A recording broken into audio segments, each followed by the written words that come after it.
ከስማችሁን ጀመር። እኔ ወይዘሮ እጅጋየሁ ለታ እባላለሁ። እጅጋየሁ ለታ ግርማ ለታ። የምትፈልገው እህታችሁስ ማን ነው? ውዴ ለታ። ውዴ ለታ። እንዴት ነው የተለያያችሁት? ታሪኩን እስኪ ንገሩ። ውዴ ለታ ማለት ተወልዳ ያደገችው አዲስ አበባ ወይራ ሰፈር በሚባለው አካባቢ ነው። ከዛ በኋላ ወደ አያቶቿ ወደ ኦሮሚያ ክልል ዱሳ ኪዳነ ምህረት አካባቢ አደገች። እድሜዋ ለ16 ዓመት ሲሆናት አያቶቿ ሲሞቱ ወደ ወይራ መጣች። እኛ ወዳለንበት ያው የቋንቋ ለመግባባት አለ። ኦሮሚኛ ነው የምትናገረው። እኛ ደግሞ የአዲስ አበባ ልጆች ነን። በዛ መሃል ግን አባታችን ወደ ዘማች ሲሄድ አባታችንን ሸኝታው ወደ ቤት አልተመለሰችም እና ባለን መረጃ ሰባተኛ በአሁን አዲስ ከተማ በድሮ ሰባተኛ በሚባለው አብነት አካባቢ እዛ ትኖር ነበር። ከዛ በኋላ ግን ስንፈልጋት ጠፋችብን። በ1983 ዓመተ ምህረት እንደዛ አካባቢ ነው ጠፍታ ይቀረችው። የእናንተ ታላቅ ነች?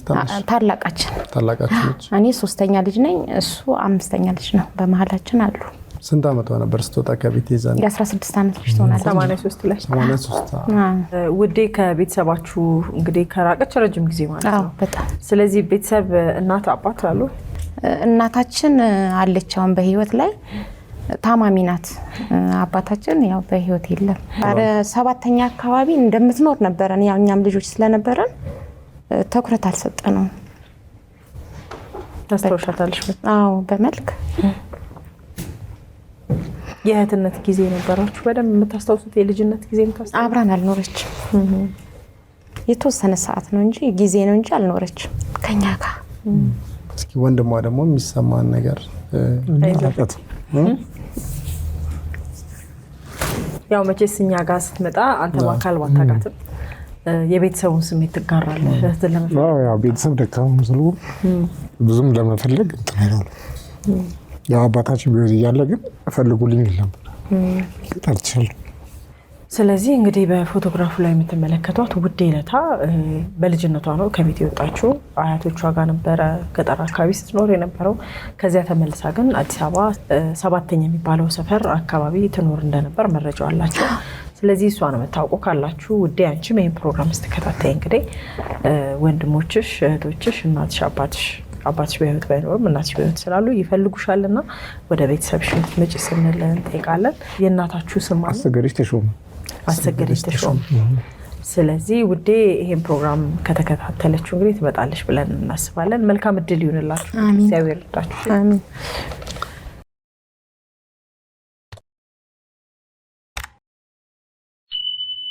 ማን ይባላል እናት? እሷ ታገኘው መኮንን። እንዴት ነው የተለያያችሁት? እኔ አላቅም። ያው 70ዎቹ መጨረሻ አካባቢ ነው የተወለድኩት። እንደተወለድኩኝ እነሱ እንዳለ ቤተሰብ ተሰብስበው ወደዚህ ነው የመጡት። ወዴት? ወደ አዲስ አበባ። የት ነበር የተወለድሽው? እኔ ባሌ ሮቤ ሆኖ ጎሮ ወረዳ መልዩ የምትባል ቀበሌ ነው የተወለድኩት። እነሱም እዛ ነበር የሚኖሩት። ያው በ70ዎቹ መጨረሻ አያቴ ሰብስባቸው ወደዚህ መጣች። አርሲ ገባች። አርሲ የሚባል ሀገር ገብታ ወዲያው ሆቴል ምናምን ሰርታ እየኖረች እያለች አያቴ ሞተች። እነሱም ግማሻቸው አዲስ አበባ ገቡ። 2 ወንድሞቿ ከባድ መኪና ሹፌር እንደሆኑ የሰማሁት። እኔም ካደኩ ወዲህ ነው ስለ እናቴ ማንነት ያወቅኩትና ያሳደገችኝ ምርጥ እናት ናት ያለችኝ።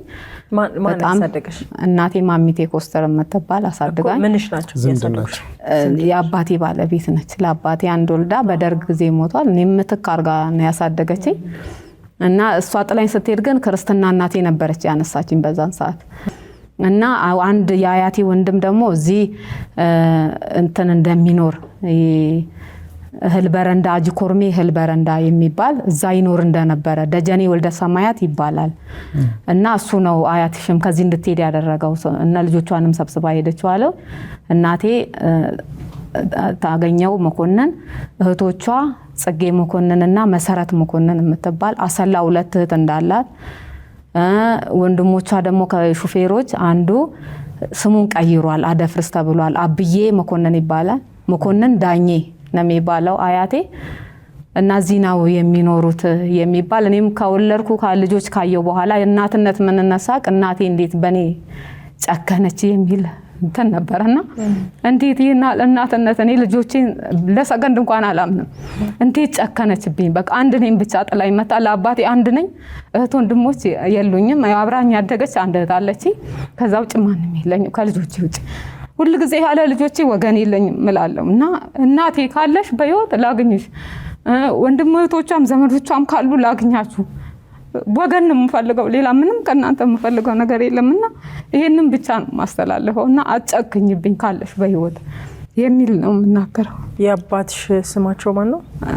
ከተማ አስራ አለቃ ከተማ ኃይለማርያም እና ክርስትና እናቴ ሰገነት ፈለቀ እንደምትባል ስሜን የቀየረችው እሷ በአመለ ወርቅ ነው የምታቀኝ እናቴ። ህፃን ሆኜ አመለ ወርቅ ከተማ ብላ ነው የምጠራኝ። ክርስትና እናቴ ደግሞ እሷም አንድ ልጅ ነበራትና ታለማው ብላ ያወጣችኝ መሰረት መኮንን የምትባል ነበር። አብራኝ ያደገኝ መጀመሪያ ጊዜ ያነሳችኝ ማለት ነው። ታለማው ብላ እህት አገኘሁኝ ብላ ለኔ ስም ቀየረች። እናቴ ግን የምታውቀው በአመለ ወርቅ ነው እዛ ላይ ያለው ፎቶ ላይ ያለውና ሌላ ምንም ታሪክ የለኝም። ልደታ እንደምትኖር እነሱም ቄራ ይኖራሉ ይሉኛል። ግን የት እንዳለ በምን አድራሻ አላገኝ። ብዙ ሰዎች እናደርስሻለን ሰው ነው ያስመዘገበኝ። ይሄንን ራሱ ለምን ሰው እንዲህ ሲያገኝ ዘመዶችን አንቺ ለምን ዝምት ያለሽ አነሳስተውኝ ነው። በቃ እኔ ልጆቼ ወጋኖቼ ብዬ ዝም ብዬ ቁጭ ብዬ ነበር። ግን ሳስብ ደግሞ በጣም ነገ ልጆቼ እዚህ ቢመጡ ብንጋባ ሌላ ነገር ነው። ስለዚህ ለምን ወገኖቼን አልፈልግ ይልናል። 8 ሆነው ነው ወደዚህ የመጡት። ከአያቴ ጋር 9 ናቸው ሲመጡ ወደዚህ ሲሳሳስበው ሲመጡ። እኔ ብቻ ነኝ እዛ የቀረሁት ከእናት ወገን ማለት ነው። እና ለምን ጨከነችብኝ እናቴ ካለች በህይወት ካለችም ሌላ ወገኖቼ አገኛለሁ ዘመድ የሚል ዘመድ አዝማድ አገኛለሁ በሚል ነው። ብቸኛ ልጅ ነሽ አንቺ? ለእናትሽ ብቸኛ ልጅ ነሽ ወይስ? የመጀመሪያ ልጇ ነኝ። እናቴ በጣም እቺኛዋ እናቴ ስትነግረኝ የአባቴ ባለቤት ለልጅ ብሎ እንዳገባት እና በጣም ልጅ እንደነበረ እኔን ራሱ ስታይ ተሻሻለች። ልጅነት አላት። የመጀመሪያ ልጇ ነኝ እኔ እና እንደዛ ነው። ሌላ ምንም ታሪክ የለንም። ጣብ የላቸውም። እሱ ወታደር ነበረ። ኤርከሬ የሚባል ቦታ ነበር በዛን ጊዜ ጠረፍ የሚኖረው። ሙሉ ቤት እቃ ጥላ ነው ዘመዶቿ ጋር ተከትላ የመጣችው። ሌላ ጠብ ምናምን የላቸው። ወይዘሮ ታገኘው መኮንን ዳኜ ታሪኩን በደንብ ነው የነገርሽን። ሙሉ ታሪክ ነው ጊዜው እና ከዛ ጋር የተያያዙ ብዙ ነገሮች ነግረሽናልና እናትሽ በህይወት ካሉ ይሄን ፕሮግራም ሲሰሙ እንግዲህ ይሄን እሳቸውም እየፈለጉሽ ሊሆን ይችላል።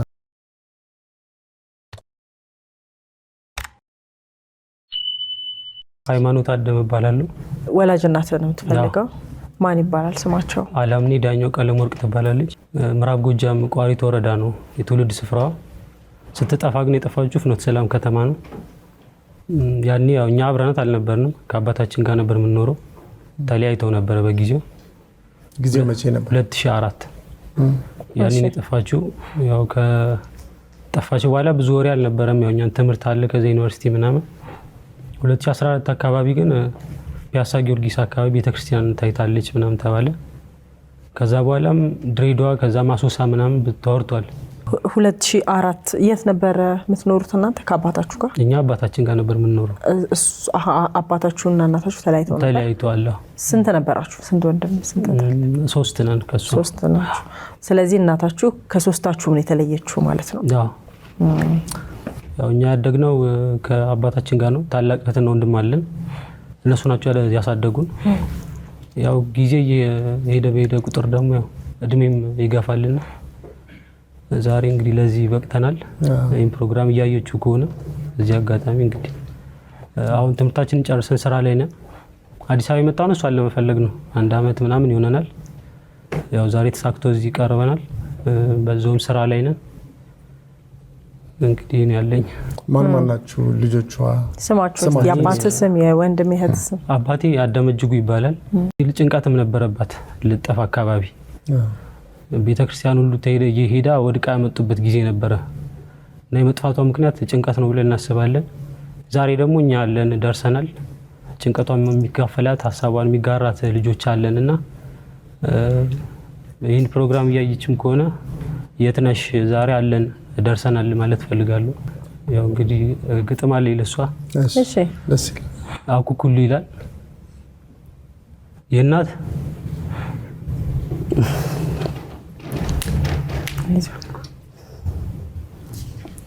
የእናት አንጀት ወዘና መልኳን በአእምሯችን ስንስል ልባችን በሐሳብ ስሌት የክርትብትብ ኳስ ሲመስል ወዲህ የልጅነት ያኩኩሉ ጫውታ ወዲያ እናት ናፍቆት የልጁ አይታ በዚህ መሃል መለያየት ሞት ባይሆንም በቁም ያማል። ንጋቱ ለደበዘዘበት ለኛ ቢጤ ቀኑ ራሱ ይጨልማል። ለምን ነጋ የሚለን ሰው ጥሎ ሲሄድብን አይነጋም ሁል ጊዜ ቀኑ እየመሸብን። እናማ በሾህ በታጠረ የኑሮ ምስቅልቅል ልጆችሽን መውደድ ስለማትሰለቺ አኩኩሉ እንበል ነጋ በይን አንቺ አኩኩሉ። አመሰግናለሁ። የኖራችሁትን ህይወት በግጥም ነው ያስቀመጥከው። ከዛ ውጪ እኛም አኩኩሉ ሲባል የተደበቀው ነገር ተገኝቶ የጠፋው ነገር ተገኝቶ የልጅነት ደስታውን እናውቀዋለን እና ወይዘሮ አላምኔ እንግዲህ ይህንን ፕሮግራም እያዩ ከሆነ ወይ ደግሞ እሳቸውን የምታውቁ ሰዎች ካላችሁ ልጆቻቸው አድገው በዚህ ስሜት ውስጥ ሆነው እናታቸውን እየፈለጉ ነው እና ዛሬ እኛ ደርሰናል አለን የሚሉ ልጆች መገኘታቸው በራሱ በጣም ትልቅ ተስፋ ነው እና ካሉበት ሆኖ ወይም ፕሮግራም የሚከታተሉ ከሆነ ወይ ደግሞ ወይዘሮ አላምኔን የምታውቁ ሰዎች ያሉበትን የነበሩበትን ሁኔታ የምታውቁ ሰዎች ከስር ባሉ ስልክ ቁጥሮች ለኛ መልእክቱን እንድታደርሱና የተነፋፈቁ ወላጅና ልጆችን እንድናገናኝ የአምላክን መልካም ፈቃድ ይሁን። ለአንተም መልካም እድል ይሆንልህ ሃይማኖት።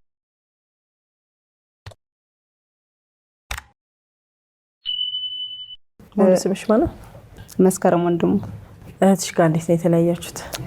ከእህቴ ጋር የተለያየ ነው። በፊት እናቴ ገጠር ስትኖር በልጅነታችን እኔና እሷ በ2 ዓመት ነው የምንበላለጠው እና የእናታችን የአያቷ ወንድም ሚስት አብረው ለቅሶ ይመጣሉ ገጠር ላይ ማለት ነኝ። ከዛን እሷ ልጅ የላትም ነበረ እና ልክ ሲመጡ ከእናታችን ከአያቷ ወንድም ባለቤት ጋር ማለት ነኝ ሲመጡ እሷ መሀን ስለነበረች ወይ ደግሞ ልጅ ስላልነበራትኝ የኛ እህታችን ትንሽ ነበረች። ከዛ በገጠር ደግሞ እንደዚህ ሽማግሌ ምናምን ተወጥቶ በቃ እሷ ልጅ አንቺ ልጅ ስላለሽ እሷ ልጅ ስለሌላት በቃ ስጫት ታድጋለች ምንም አትሆንም ይሏትና ትሰጣታለች ማለት ነኝ። ስትሰጣት እኛ ወደ ቡራዩ አካባቢ ላይ ነው እሷ የምትኖር የነበረው እና አጋጣሚ ሆኖ ባለቤቷ ያርፋል። ልክ ሲያርፍ እሷ ወደ ሀገሯ ትሄዳለች። ቤቷን ሽጣ ምናምን ነገር ወደ ትግራይ ክልል ትሄድና በሄደችበት ሰዓት ላይ ወንድሞቿ ምናምን ሞተው ነበር እህቶቿ። ከረጅም ጊዜ በፊት ነው እሷም ወደዚህ አካባቢ የመጣችው። ከዛ ተመልሳ ልክ ስትመጣ ያው መርዶ ይዛ መጣች። ለቅሶ ተቀመጠች ምናምንና እዛ ሀገር ላይ ንብረት አለኝ የቤተሰቦቼ ንብረት አለ ሰው ተመልሼ ወደዛ ነው መሄድ ያለብኝ አለች። በሰዓቱ የሆነ የጤና ትንሽ የሚያማት ነበረ። ተመልሳ ሄደች። ከዛን ልክ በመጣችበት ሰዓት ላይ ለተወሰነ ጊዜ ቤት ተከራይታ ተቀመጠች እዚህ ማለት ነኝ። በቃ አሁን ላይ የቤተሰቦቼ ንብረት እዛ ስላለ ግዴታ እኔ እዛ መመለስ አለብኝ ብላ ጥያቸው አልሄድም ተመልሼ እመጣለሁኝ እናንተ ቤተሰቦቼ ናችሁ ብላ ሄደች። የሄደችበት ወቅት ላይ ደግሞ በ96 አካባቢ ላይ ነው። ከዛ በቃ አልመጣችም። ከዛም በኋላ እንዳለች ትሰማላችሁ። ትግራይ ወቅሮ ደራ የሚባል አካባቢ ላይ እንደምትኖር ነው እየሰማ ነው። የመጀመሪያ ክፍለ ሀገር ያልሽው ቡራዩ ነው ወይስ ሌላ ሀገር? አይ ሌላ ሀገር ነው። ወደ ጎሮ የሚባል አካባቢ ላይ ነው። ግን እሱን ሂስትሪ እሷ ብዙም ስለማታውቀው አሁን ቡራዩ ማርያም ወይ ደግሞ ድሬ በሚባል አካባቢ ላይ ነው እኛ የተለያየ ነው። በዛ አካባቢ ላይ ነው። ስለዚህ ስንት ዓመት ሆነ ማለት ነው ከተለያያችሁ? በ96 የተለያየ ነው። ከዛም በኋላ ለመጣች ከ20 ዓመት በላይ ሆነ።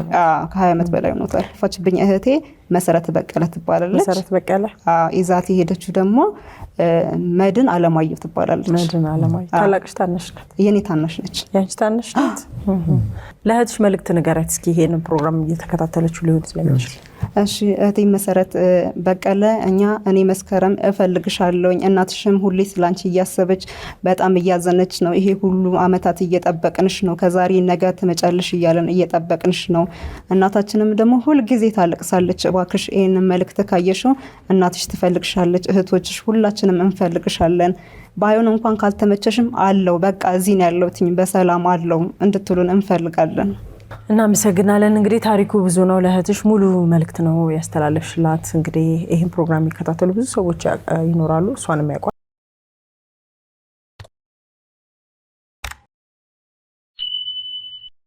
ገሊላ ተገኝ ይባላለሁ። ልጅሽ ጋር መቼ ነው የተለያያችሁት? ቆይቷል። በ4 ዓመቷ ያለች። ምንድን ነው የተፈጠረው? እስኪ ታሪኩ ንገሪ። ከልጅ አባት ጋር እንኖር ነበረ፣ ያው በጋብቻ ማለት ነው። የት ነበር? እዚሁ አዲስ አበባ እና ያው ባለመግባባት ተለያየን ከሱ ጋር እና ስንለያይ እስከ 4 ዓመቷ ድረስ እኔ ነበር ማሳድጋት። ከዛ ላይ ያው በኑሮ ባለመመቻቸት ምክንያት ለተወሰነ ጊዜ እሱ ጋር እንድትሆን ሰጠሁት ራሴ ማለት ነው። ከዛ በኋላ እሱ ማለት ለማሳየትም በቃ ፈቃደኛ አልሆነም። ከዛ በኋላ ማለት ነው። ስሙ ማን ነው የባለው? ስሙ አብዲሳ ነው የሚባለው። አብዲሳ ማለት አብዲሳ ሚኤሶ ነው የሚባለው ስሙ። እና በቃ ሰውም ልኬበት ነበረ በቃ ማሳየት እንደማይፈልግ። አሁን የሚኖርበት አሁን አድራሻውን የሚኖርበትን እኔ አላውቅም። በፊት ያው እዚሁ አዲስ አበባ ነበረ። በስልክ ነበር የምትገናኙት የምታገኘው? ሲወስዳት ልጅሽን ሲወስዳት አንድ ቀን ብቻ ነው ያገኘዋት በስልክ። መቼ ነው የወሰዳት? መቼ ነው? 2004 እንደዛ አካባቢ 2004። ስልክ የለውም? ስልክ ነበረኝ ጠፋብኝ። ያው ከስልኬ ጋር ነው የሱ ስልክ ጠፋብኝ። ከዛ ሰው ላኩበት፣ እሱ የሚሰራበት ድረስ ሄዶ አገኘውና አናገረው። ግን በቃ እሱ ፈቃደኛ አልነበረም። አንድ ልጅ ብቻ ነው የወለዳችሁት? አንድ ብቻ ናት። ምንም በቃ እሱም ፈቃደኛ አልሆነም እንዳገኛት ማለት ነው። የሚሰራበት መስሪያ ቤት በተደጋጋሚ ሄድሽ ልታገኙ አልሞከርሽም? በፊት የሚሰራበት አውቀዋለሁ፣ ግን ከዛ ደግሞ ለቋል ደግሞ ሌላ ቦታ ደግሞ እኔ የማውቃቸውን ሰዎች ሽምግልና ልኬበት ከዛ በቃ አግኝቶት ነበረ እና ሲያናግረው እኔ በቃ የራሴ ኑሮ እየኖርኩኝ ነው፣ ስለዚህ በቃ አልችልም ብሎ መለሰው ማለት ነው። ቤተሰቦቹን ምንም ምንም አላውቅም ማለት አብረን በነበርን ሰዓት ያው ይመጡ ነበረ እኛ ጋር፣ ግን የእሱን ሀገር ምናምን አላየውም። ስለዚህ የእሱን ዘመዶች ማንም አታገኝም? አላገኝም ምንም። ከዛ በኋላ አልተገናኘንም። በዛ ላይ ነው በቃ። ልጅሽ ምናልባት ይህን ፕሮግራም ልታይ ስለምትችል ለልጅሽ መልእክት ካለሽ? ስሟ ማን ይባላል? ጽዮን አብዲሳ ትባላለች። እኔ በቃ እፈልግሻለሁ፣ እወድሻለሁኝ። እኔ በችግር ምክንያት ነው እንጂ አንቺን ጠልቼሽ አይደለም። ስለዚህ አሁንም ካለሽ እኔም አለሁኝ በህይወት ነይና አግኝ፣ ወይም ደግሞ ባለሽበት ቦታ ብጥቼ ላግኝሽ ነው ምላ። መልካም እድል እንመኝልሻለን። መልካም እድል። እንግዲህ እግዚአብሔር ይርዳሽ፣ አይዞሽ።